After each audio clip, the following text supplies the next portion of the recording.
Have you ever wanted to stay in a haunted Airbnb? Well, now you can.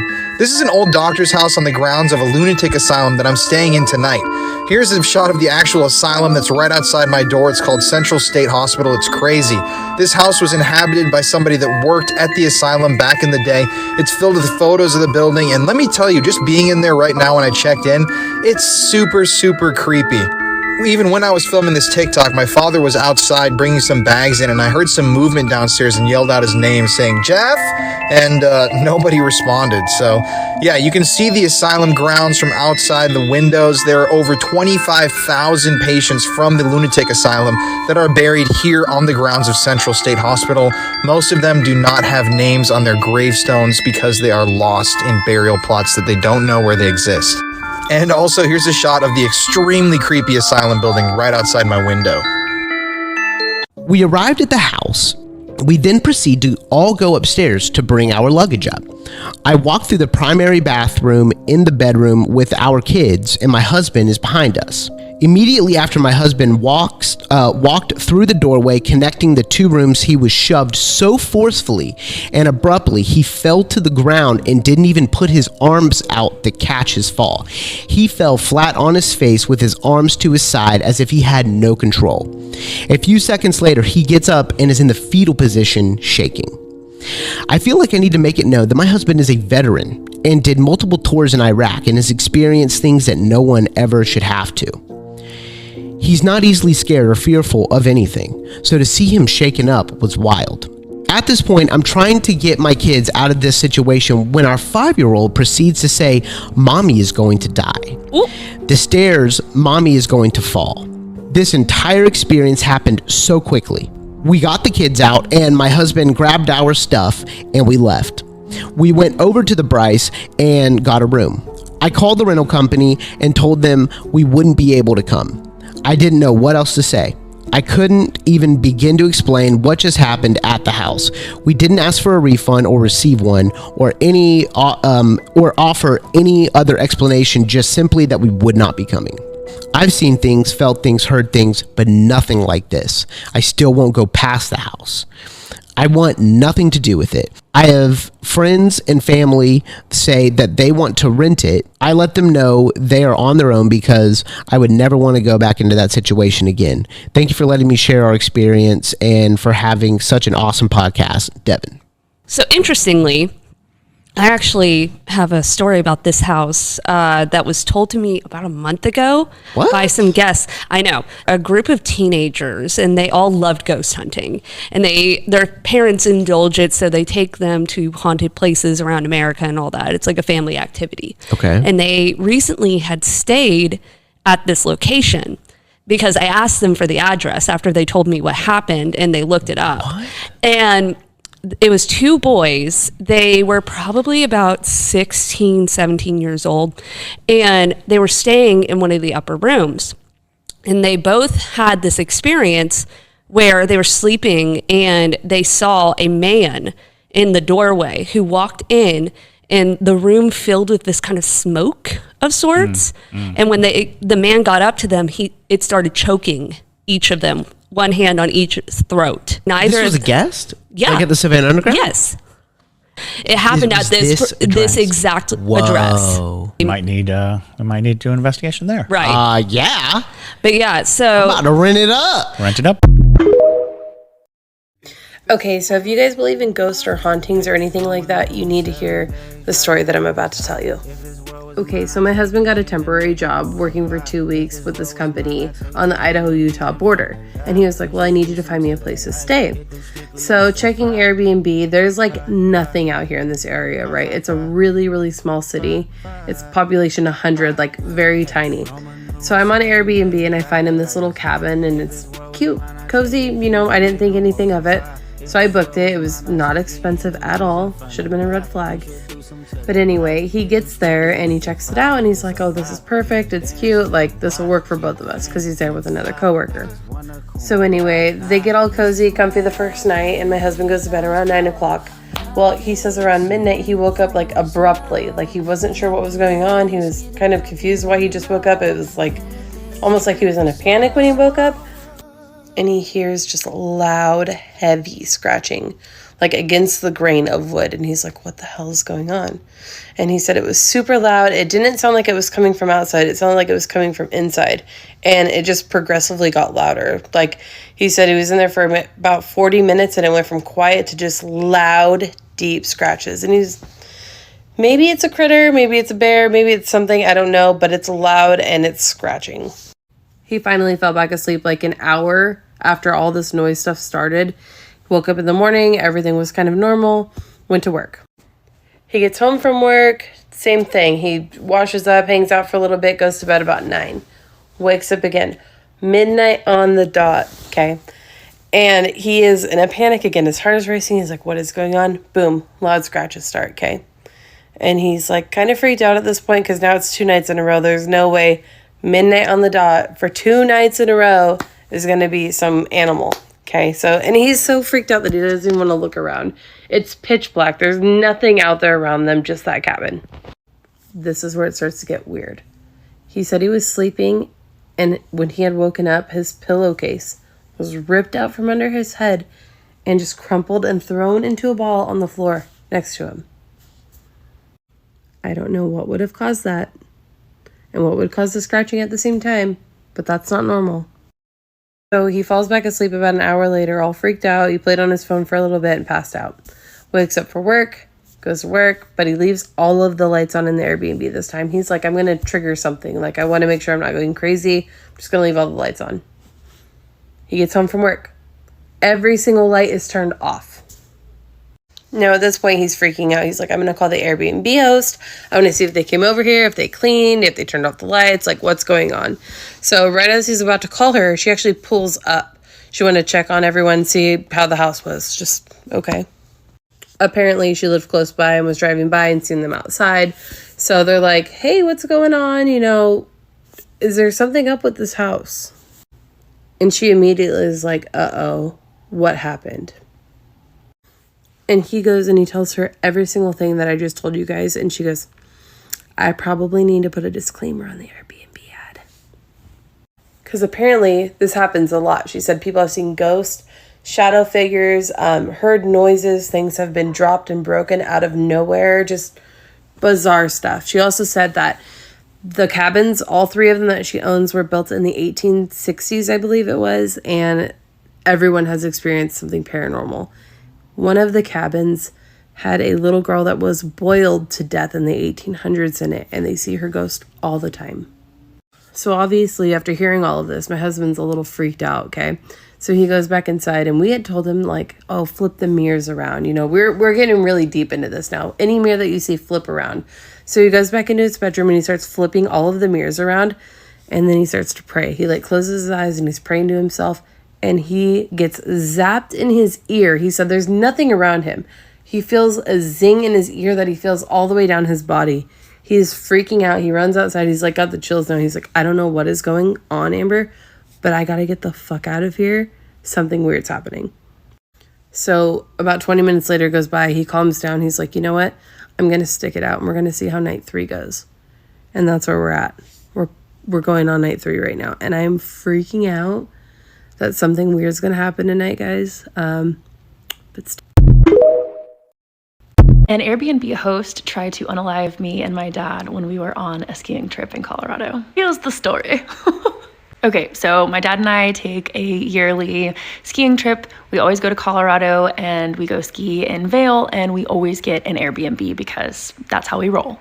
I think just like with everybody else, there's always like this underlying fear in the back of your head, like what if something were to happen? I always feel the same way, like in an Uber too. Like, are you ever really sure who you're renting this home from, and is it actually secure, or can they just break in the middle of the night and do something crazy? So this specific Airbnb that we stayed at was like the basement of a home in Colorado, and we rented it from this really nice older woman who we met when we got there. So we got to the Airbnb. We met her, and she let us know that she would not be staying in the home while we were there for the weekend, but that she had a roommate and that he worked a lot and that he would come in late at night and go to sleep in his room upstairs, and that we would have the entire basement to ourselves and we wouldn't be bothered. So we go to sleep on the first night, we have no issues, we wake up the next day, we go skiing, and then we come back for the evening. I took the bed that was closest to the stairs, and my dad was in a room that was like on the other side of the basement, kind of like farther away from the door to the upstairs. Okay, so I go to sleep on the second night and I'm starting to kind of drift off, and then all of a sudden I hear this guy upstairs and he's talking to someone, and they're like yelling back and forth, and this conversation is getting pretty heated. I couldn't exactly hear what they were saying at first, but as they came into the room, I realized quickly that the room that he was staying in was right above the room that I was sleeping in. And I started to hear that the one guy was yelling at him that he was like such a screw up and that he could never do anything right, and they were cussing and all of these things. And then the guy that I assumed lived there started to respond and say that he knows and that he might as well just off himself. And they continued to go back and forth until I started to notice that the voices that I was listening to talk back and forth were actually the same voice, but the guy was just changing the way that his voice sounded and the inflection in his voice as he was talking to himself and then responding back to himself. So I got freaked out, but eventually like he kind of stopped doing this and it got quiet, and I assumed he went to sleep, and so I nodded off and I went to bed. Next night, come home, drifting off to sleep. He comes home, I hear him enter the house, and the same thing starts over, but this time it's like even worse. He starts to throw things, stomp on things, and he's yelling to and from himself to himself, back to himself, and it's just this very like angry, negative self-talk, and then him responding saying that he was going to do something homicidal that night. And he started to knock and bang on the ceiling of my room. So the floor of his room that he was in and the ceiling of my room, he started to scratch at it, and he would knock on it and he would stomp around on it. He knew that we were down there.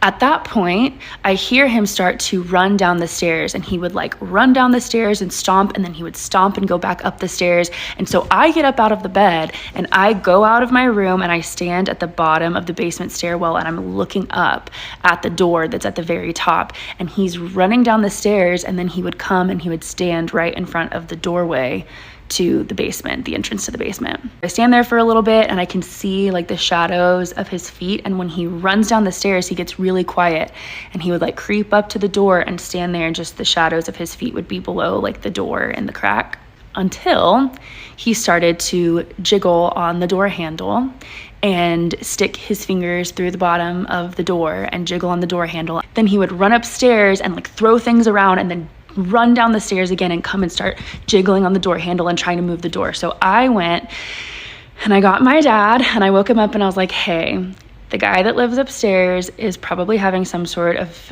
mental episode and he is trying to currently break into the basement. What do we do? So my dad wakes up and he comes out and he's like, what's happening? He comes out and we're quiet and we're listening, and this guy is yelling upstairs, yelling at himself, running down the stairs, trying to open the door. So we immediately realized that this man is not in his right mind, and that who knows what's going to happen if he actually is able to figure out how to open the door and get into the room. We tried to contact the Airbnb host and we were not able to get a hold of her. It was too late in the night. So my dad grabs a knife out of the kitchen and I grab a knife out of the kitchen, and we had to escape through the window of the Airbnb basement. So we had to escape through the window and then crawl up this hill and crawl around to the back of the front of the house and call the cops. The cops came, they opened the door, we were able to get in and get all of our stuff and pack and leave. And when we talked to the Airbnb host and asked her what is going on with this guy and told her that he was losing his mind and trying to enter the room and was talking homicidally and suicidally to himself, She said that she had never had issues with this guy, that he's a young, really nice young Christian man who works for a delivery service in the town that they live in and is a Christian missionary on the side, and he was saving up money to become a Christian missionary. We were not able to like get the cops. There was no warrant on the house or anything like that, so they couldn't go in and actually confront him because it wasn't, by that time they had gotten there, he had gone upstairs and put himself away in his room. So nothing came of it, but we had to escape an Airbnb. And I will tell you right now that while I have not learned my lesson and I have stayed in Airbnbs since, never again will I be locked in a basement of someone's house while they are home. Okay. Red. So when this was happening, I was actually in France, and I had just got back from France while they were staying. And they went into the house with all of their devices. They filmed it. They were live streaming a lot of Haunted Airbnb listings. Park 1. The Park's Bowman Mansion haunted bedroom in New Orleans, Louisiana for $120 a night. The host reports that a resident ghost shares his room.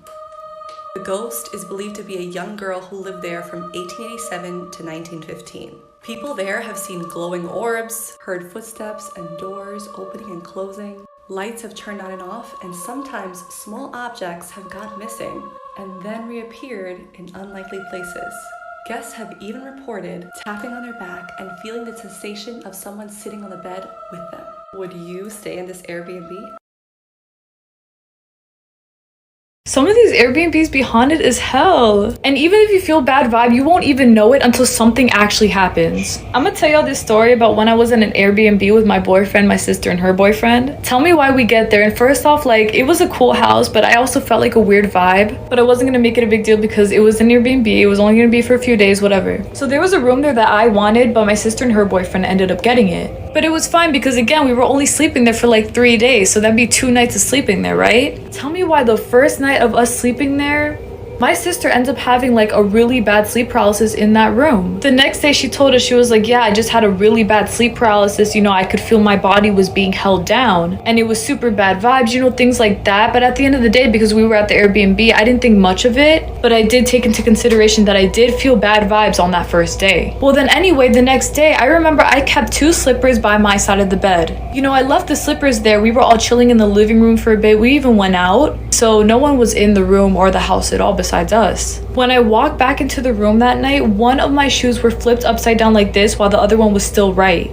And I remember thinking in that moment, I was like, what the fuck? Because I'm very careful about everything that I do. Like, everything that I have is always perfectly neatly placed, all that stuff. And I knew that the only people that were there were with me at all times. And I asked them if they were in the room, and they were like, nah, we did not touch the room. Well, then anyways, when things really started to take a turn here was when that night, my sister's boyfriend had a horrible sleep paralysis in which he was able to physically see the spirit that we all felt, or at least I felt, was definitely there. He said that that night he was able to see a man who was all white and tall, wearing a black suit similarly to Slenderman, except that this thing did have hands. He said that that night the spirit was located in the closet being pretty close to the bed, and that the spirit began to do this to him. He said that as the spirit was doing this, he got up inside of his dream or within his sleep paralysis, and he began to walk towards this entity. When he suddenly stopped himself within the dream and said to himself, wait, what am I doing? From there, he began to call for my sister's name,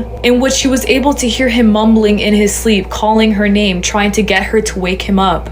Then she finally woke him up, they embraced in a hug and all that cute shit. But of course, that was very scary. Imagine dealing with something like that when you're on vacay, bro. Having to deal with demonic entities and shit trying to lure you into closets. I'm good. I'm really good. Finally, that was over, but on the last and final day before we left, my sister had a pair of Crocs right by the bed in which only one was flipped up. Just like how mine was on the second day. As you can see, these spirits will mess with whoever, whenever.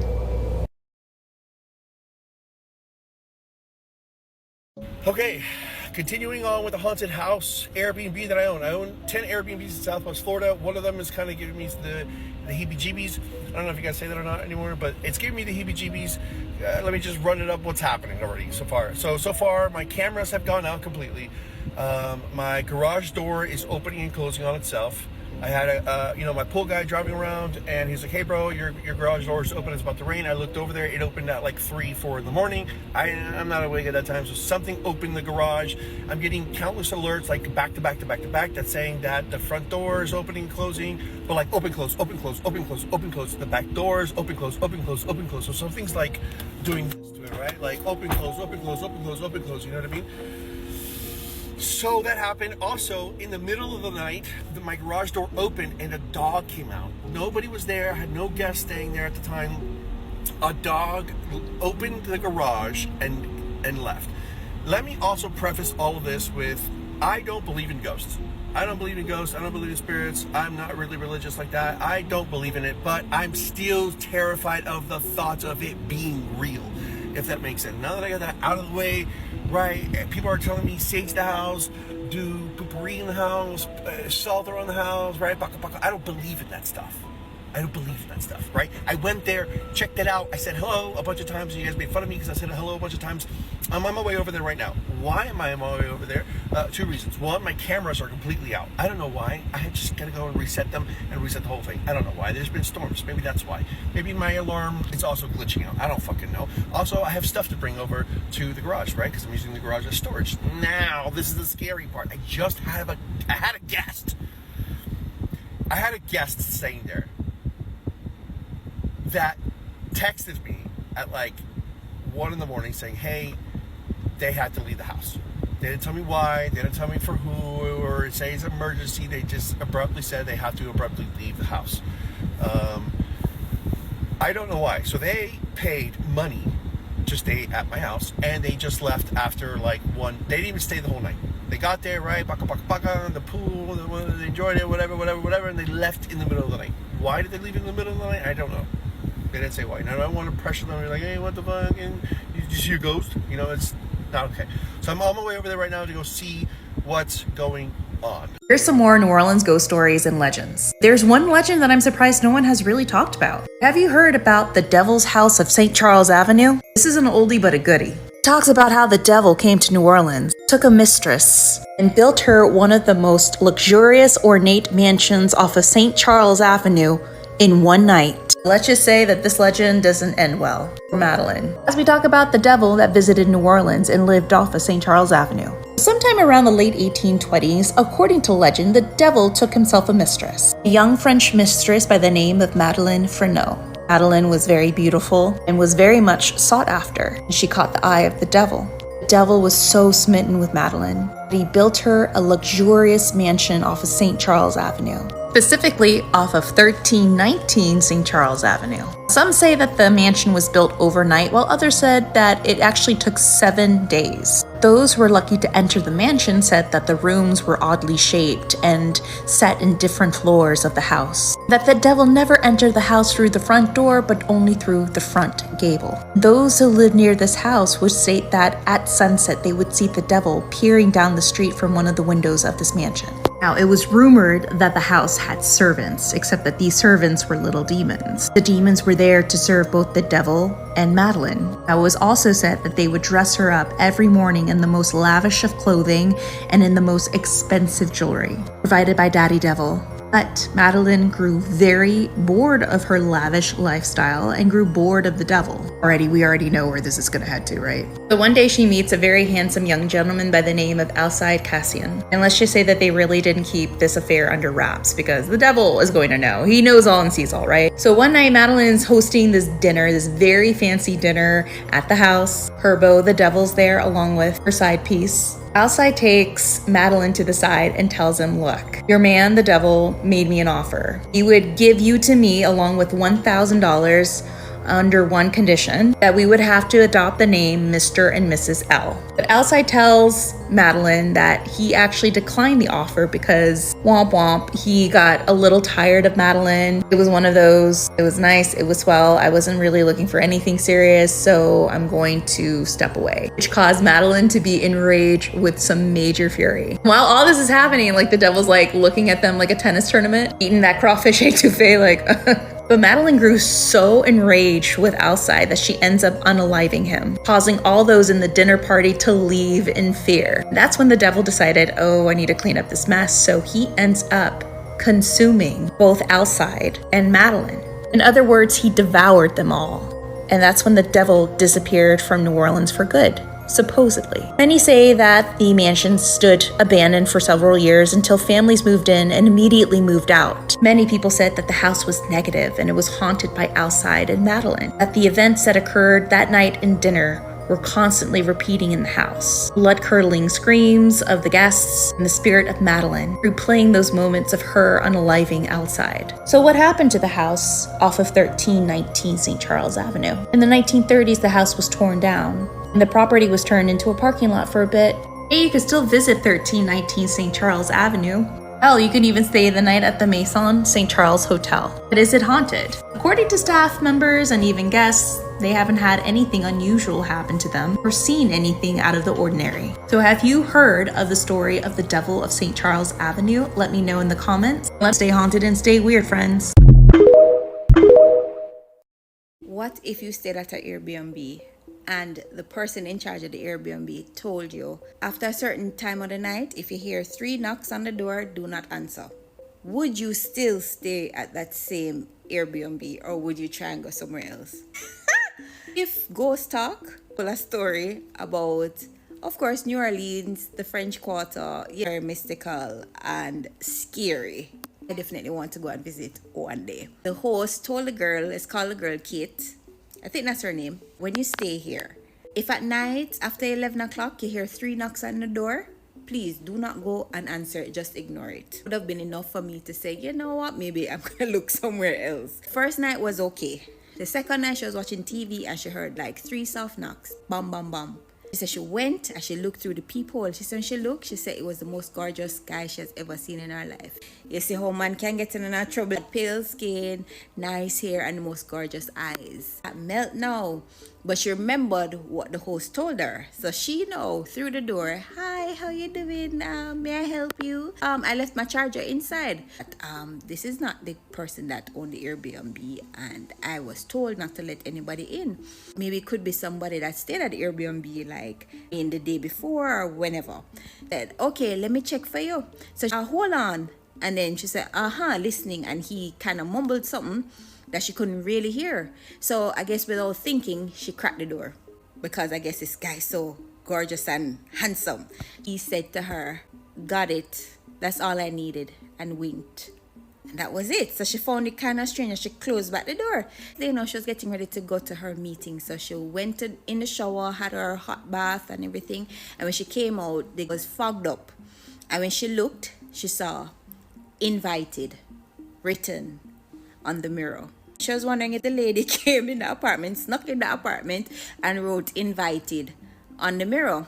No, maybe because I'm black, or it could just be because I'm Jamaican. Me not stay there, sir. She called the lady and she told the lady what happened with the invited. She said, were you in here? And whatever lady said to her, did you by any chance hear a knock and did you open the door? Well, I didn't really open it all the way, but I cracked the door.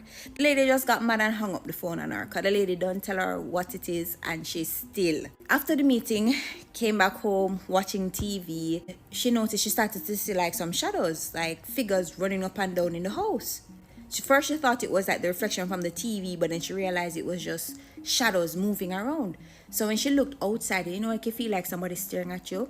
When she looked outside, it was that same gorgeous stranger outside, just looking in on her. And all these shadows running up and down. Draw the blinds, start to pack her bag, and then head out. No.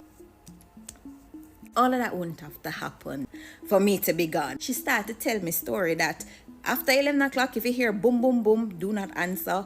I'm going to get suspicious. Even if I'm not thinking it's no vampire, witch, I'm out of there. If a host at an Airbnb in New Orleans gives you a warning, listen to it. We'll call her Kate. Kate was staying in town for a business meeting, so she said she was staying at this cute little Airbnb down around the French Quarter. She was alone. She didn't want to stay in hotels. She said she always kind of got the ick in hotels. She felt like they were more dangerous. So she goes to the Airbnb. She had the code to get in, and the host had left her a handwritten note that said, do whatever, just clean up after yourself. But then it also said, do not open the door after midnight for anyone. She thought that they were just trying to be funny because, of the nightlife that's down there. So she kind of didn't pay any mind to it. The first night, everything was fine. The second night at 12:45, she hears a knock at the door, just 3 little knocks. She said they weren't frantic or like loud or anything. They were just like polite, soft knocks. So she goes to the door, she looks through the peephole, and she sees this gorgeous guy standing there. She said he was like so good looking. He was pale skin, he had dark hair, the most gorgeous eyes she'd ever seen. He says, "Hey, I'm so sorry to bother you, but I left my phone in here the other day." She was kind of weirded out a little bit because she knew she hadn't had any guests, but she thought maybe it was whoever stayed there before her, but she hadn't seen or heard a phone. He tells her, "Hey, I can tell you where it's at. You can go get it for me. You don't even have to let me in." Then he mumbled something that she didn't really hear. She couldn't hear through the door. So without thinking, she just cracked the door a little bit. That's when he winked and said, "Thank you. That's all I needed." Then left. Now, personally, this is where Kate loses me because she said it didn't really scare her because he was so good looking. Girl, so was Ted Bundy. She goes, Remember when I found a ghost in this house? This is the Airbnb that I rent. So we just had another set of guests said that they heard ticking all night long. Ticking. Ticking. I don't have a clock in here. I looked all over. This is the only clock, and the microwave is the only clock that I have. So I checked the basement. There's no clocks in the basement. They said that it was like Peter Pan ticking, right? With the alligator and the Dr. Hook, Captain Hook, Dr. Girlfriend.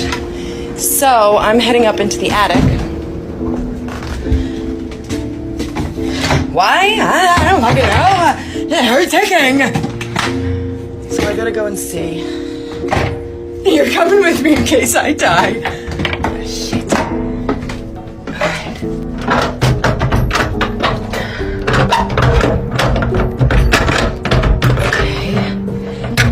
Okay. Here we go. Paint. Stuff. Oh, suitcases. Stop! Stop! No! Fuck. Fuck. Well, this thing's unplugged. And it ain't working. Oh, fuck. This thing is old. Holy sheesh, man. Holy sheesh. Alright, so I found the ticking. Okay, so I just wondered, like, does this look like a place that it... Holy shit. I just got the goosebumps. Like you wouldn't believe. Holy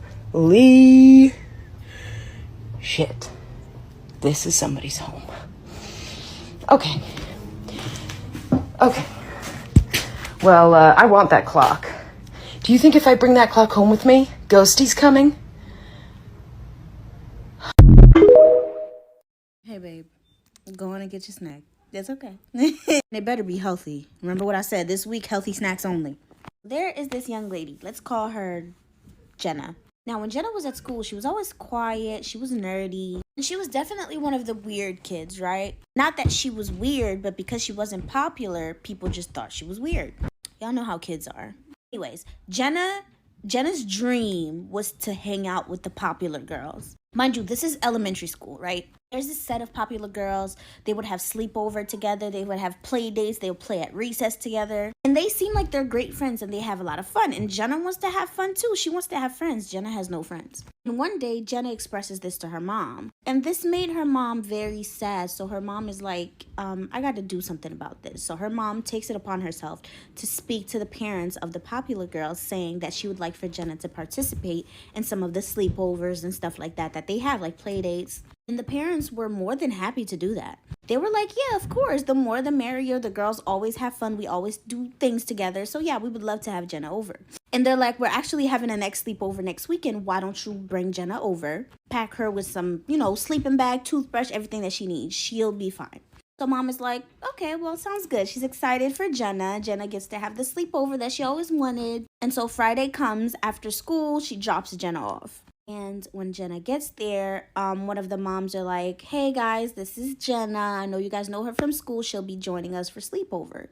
And all of the other popular girls, they were just like, y'all know kids. They were just like, since when does she hang out with us? They didn't say it, but their face said it.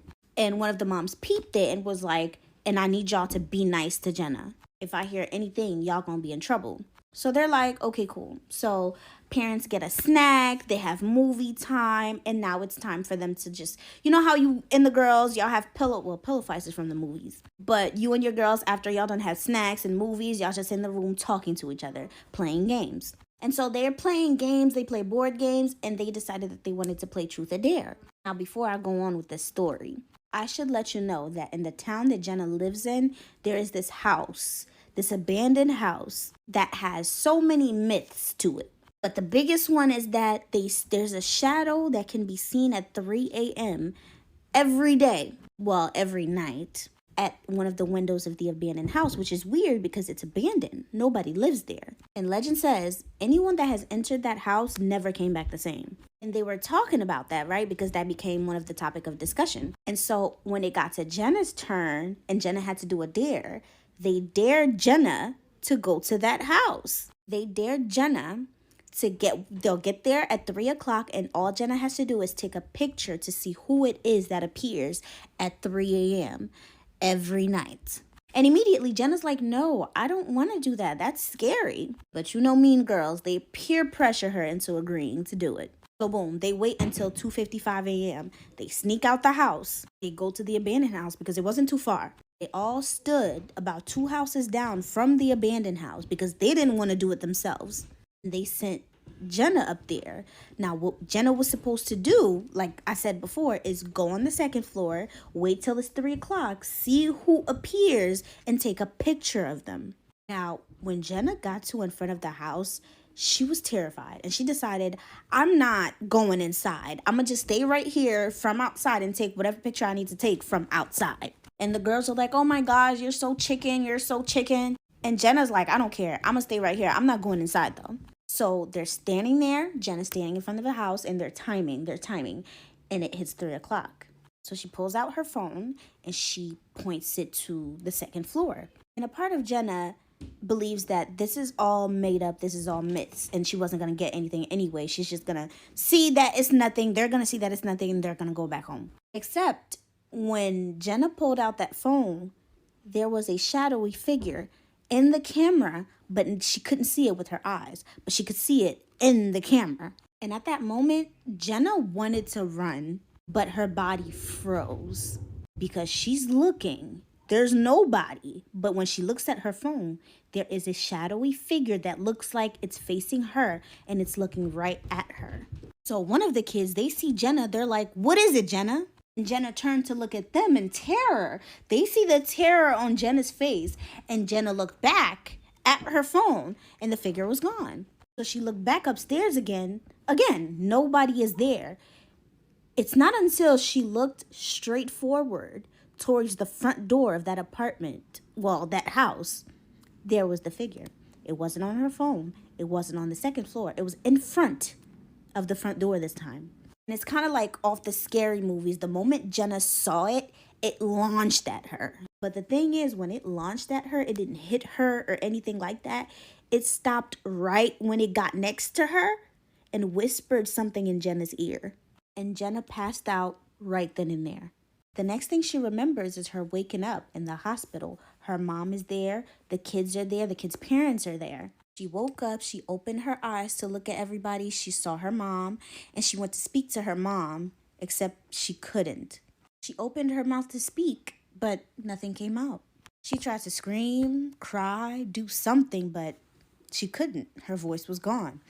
Jenna actually never spoke again. But the weird thing about it is, ever since then, every single night, Jenna wakes up at 3 a.m. exactly, clutches her throat as if she's screaming, and goes back to sleep. Same time every night. Story time of our haunted Airbnb that we stayed at for 3 months. My husband, our 1-year-old, and I went to Washington State for 3 months for one of my jobs. And the Airbnb we stayed at, super nice on the inside. It was really well renovated. There was no information on the house other than the fact that it was sold 2 years ago and it had been completely renovated before the Airbnb host had bought it, because we of course looked the house up. We get there, everything's fine. It's an A-frame style cabin. There's a basement, a main floor, and a loft area. Loft area only covers half the house, so if you look down from the loft, you can see the main level, and then there's just stairs to the basement. So about a week in, I go up to the loft. There's like a landing before you walk into the door of the loft. I'm on the landing, and right before I'm about to walk into the doorway, I get this horrible feeling of like something's in there. Like I had a sense of I shouldn't go in there. Just stood there for a second and I was like, that's weird. And then I went in and looked around and there's nothing there. I kept feeling that in different areas of the house, but I wasn't saying anything to my husband because I thought he would think I was crazy. Meanwhile, my husband kept feeling that throughout the house too, but mostly in the basement of the house. The basement of the house had the living room and master bedroom, I would call it. It had like a king size bed and everything. Downstairs bedroom is where we would sleep. Our son would also sleep in the same room as us. We just didn't feel comfortable having him on a different floor of the house. So he kept feeling that same sense. He would round the corner to go into that room, especially if our son was in there sleeping. He would feel like something was going to be in that room with our son. Of course, he'd go around the corner and there's nothing there. This went on for a while. When we got to the 6-week mark, my mom had came to visit. We moved our stuff and our son out of the basement and up to the main floor bedroom to let them have the king size bed. After they left, we hadn't moved my son back from the main floor down to the basement yet. He had went to bed really early that night. Like 1 in a million that he did that because he never sleeps. But he went to bed early. We're like, okay, we'll just leave him up here tonight. We'll get him moved down with us tomorrow. That night, I woke up. Sat straight up in bed because I heard footsteps above me. And I seriously sat there for a minute and thought I was going crazy. I thought I was dreaming. I thought I was asleep. Above that bedroom, there was the kitchen, and then it wrapped around like the dining room, all the way around the stairs, and then the bedroom that my son was in was right above me. I sat up straight in bed. I heard footsteps in the kitchen, and I tracked it with my eyes, start walking around. And by the time they got out of the kitchen, I woke up Jordan, my husband. I was like, somebody is in the house. I thought the Airbnb was double booked and somebody broke in. There was legit footsteps. So he sat up, he listened to it. We both were staring at each other. Yes, there's somebody here. Both listened to it, walk further, and then it went around and then went into the room where my son was. Of course, we bolted out of bed. Our baby is upstairs with a stranger. He goes running. Meanwhile, the whole time we can hear the footsteps. I say basement, it's very odd. There's a window where you can look out to the driveway from the basement, and I look to see if there's a car there. There's no car in the driveway. We get to the stair, we're running, we go around the stairs, still hear it. We get up the stairway, it stops. We run into the room where our son is, dead asleep, not moving, being flat on his stomach, completely asleep. We searched the entire house. There was nothing. Every little nook and cranny, we could not find anything. After we checked the house, we were like, we can't leave him up here. Also, I should mention this was at 3:30 in the morning. Everything always kept happening at 3:30 in the morning. We're like, we're going to sleep in this room with him tonight until we can all get moved together in the basement. It was very hard to go to sleep. Kind of both second guessing it. What was it? But we were like, it was footsteps. After this, we're all back in the basement. My son kept waking up. I'm not kidding. Every night, we would show each other our phones. It would be 3:30 exactly in the morning. He would wake up screaming every single night, which is not uncommon for him to wake up in the middle of the night, but it was just weird. It was always at 3:30 in the morning. The next instance that happened, it was 6 in the morning, woken up. I had to use the bathroom. There was no bathroom downstairs. I went upstairs to use the bathroom. I'm just going to lay up here. It had been a couple weeks since that had happened. And I'm just going to lay up here. I laid in the room that my son was in the previous story. Well, after an hour, I couldn't sleep. I was just scrolling on my phone. I heard somebody coming up the stairs from the basement. Footsteps going up from the basement to the kitchen. thought it was my husband just going to the bathroom. I was like fully expecting him to like round the corner and come to the room I was in. He never came. So I texted him and I was like, hey, is that you? No answer. An hour goes by. I go down to the basement and I said, hey, I texted you. Was that you? Did you go to the bathroom or come up to the kitchen? His phone was on his charger. He didn't see my text, but he said, I heard somebody walking up the stairs and I assumed it was you because I rolled over and you were gone. I was like, no, that wasn't me. I'm almost out of time, so I'll have to make it part 2. I'm so sorry. Come back for part 2. Part 2 of my haunted Airbnb story. Next instance that happened was my husband put my son down for a nap one day. He heard laughing from the basement. My son was just down there laughing. Not that unusual, but kind of creepy. Went down there to get him up from his nap, flipped around the corner. He was sitting there playing peekaboo with the blank wall. Kept just putting the blanket over his face, pulling it down. Well, he was just busting up laughing. Thought it was so funny. Kind of creepy, not too terrible, still something weird. Next instance was I was upstairs in the loft area where I kept having those horrible feelings. Bathroom up there, I was giving my son a bath. He kept looking around me, smiling, like acting like there's somebody behind me, and he kind of like looked, smiled and waved, and I turned around and looked behind me. There's nothing there. It's just the open doorway that I had to walk through where I said I kept feeling all those bad feelings. The last things that happened was the dining room table was below where the landing was, and it was me and my husband were sitting there talking. I got a glimpse out of the corner of my eye because it was really high above of, I'm not kidding, a lady. It looked like a woman in an old school white nightgown with long black hair, standing on that same landing where I kept having those bad feelings, where my son kept looking around me when I was giving him a bath. And I like just looked up and my husband kind of looked at me like, what are you looking at? Whatever. This was like right before we were about to leave. The whole energy in the house just was so, you could feel it. The whole time we were there, it just felt like weighing on us. We kept every night waking up with our son. Just little creepy things kept happening. But main things were the footsteps and me seeing that figure, which of course I looked up and then it went away. I'm curious if we would have stayed there longer, what more would have happened. When I was speaking to my coworkers about it in Washington, 3 of my coworkers also had experiences. One girl in particular had a very crazy experience, and I can talk about that if you guys want. Her story is very interesting. That's the story of our haunted Airbnb. We will not be back. We will not be staying there again. So as most of you guys know, I'm currently traveling right now, and I've been staying at different Airbnbs, hotels, etc. The one that I'm in right now is extremely haunted. It looks like a pretty average Airbnb.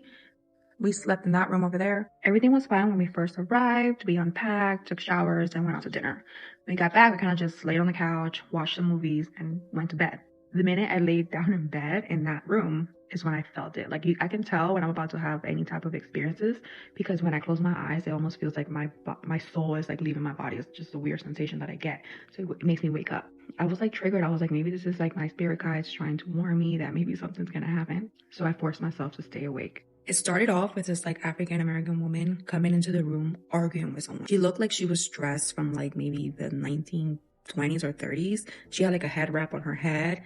I ignored it and I was like, okay, whatever that is has nothing to do with me, so I'm going to sleep. And then is when the sleep paralysis set in. As I'm laying in bed, I feel like I'm almost sinking into a deep, dark hole surrounded by a bunch of different body parts, or legs, arms, hands, all like trying to grab at me. And I wake up. When I wake up, it's almost like my body's like pushed back up and I'm like jolted awake. I say my prayers, I go back to sleep, and the same thing happens where I'm like sinking down in all of these body parts, and people are like trying to like get my attention, or like they want my help. This went on for most of the night, which means that I barely got any sleep. The next day I spoke to my mom and I told her the story, and she said that I actually described one of her spirit guides to a T, like the African American woman with the head thing. She says that was actually one of her spirit guides. Since my husband and I were traveling, she always sends her spirit guides to come and like protect us. She believes that the African American woman that I saw going in there yelling was actually yelling at these other beings to like leave me alone. So yeah, that was fun. But I don't know. What do you guys think? Made one of the biggest mistakes you can make in Airbnb. The worst mistake. I've been an Airbnb host for 3 years. I'm a Superhost. Feel like I'm a rock star at it. I love what I do. Yes, We still make mistakes. Let me tell you what happened. I was in the McDonald's drive-thru getting a large Diet Coke with ice. It said $1.37, and as that $1.37 rang in my ear, I looked down at my phone and had a ring notification that my guests had arrived. Typically, I wouldn't think twice. I'm like, oh, they're there. But for some reason, I couldn't get it out of my head. Get a text all of a sudden. Hi, we just got here and the bed isn't made. I assume the cabin hasn't been cleaned. Literally stared at my phone and I'm like, oh my God. I pull out of the drive-thru, I park, I open up the text that I have with my cleaner. Lo and behold, I miscommunicated with my cleaner. My cleaner did not show up that day of the clean, and I had guests checking out that morning. So our guests drove 12 hours from Michigan to show up to a dirty cabin. In my 3 years of doing this, that has never happened to me. We had one time where our cleaner was late because it was October and busy season, and she actually was just not able to get there in time because of traffic, which that ended up having our guests having to wait when they arrived, that the cabin wasn't clean. But this was a pure, I didn't tell you that you had to clean today. Like, this was all my fault. So I try to get a hold of my cleaner. She's not answering. It's her work phone too, so I'm screwed. I told her she didn't have to work today, so she's probably out of town. I connect with my Airbnb hosts that are my friends, one of them being Austin Ball. Shout out Six Diamonds Cabin. Go follow him on TikTok. He's amazing. He gave me his cleaner's number. So I call her asking if she can do an emergency clean. She says I will send out a text to my group. And I'm thinking, oh gosh, this is going to take a long time. Meanwhile, I'm telling my guests to sit and wait because I need to tell them a game plan. So I'm texting them like, I will let you know what you need to do in the next few minutes. Then I call a trusted friend of mine who owns a concierge service. She knows an emergency cleaner. She hooks me up with Victor, who's coming from Knoxville. He's able to do the emergency clean, but he doesn't have any of my linens. He has no idea how to get in the owner's closet, and I have to provide all that information. Meanwhile, my cleaner calls me back and I just emotional vomit. I'm like, I'm so sorry I did this to you. Is there any way that you can get to my cabin? And she says, I'm about an hour out. I can do it. And I said, praise God, you're an angel. This is all my fault. During all of that wait time, I actually, in case I could not get someone to clean, I was thinking about getting them a hotel, but all the hotels were booked in Pigeon Forge. And the only thing that was open was a Days Inn and a Red Roof Inn, which had terrible reviews. It was a Saturday. I thought life was good. I was getting my McDonald's, and then all of a sudden, it just came crashing to the ground. So I'm uploading part 2 right now because I ended up getting back with the guests, and this is what they had to say.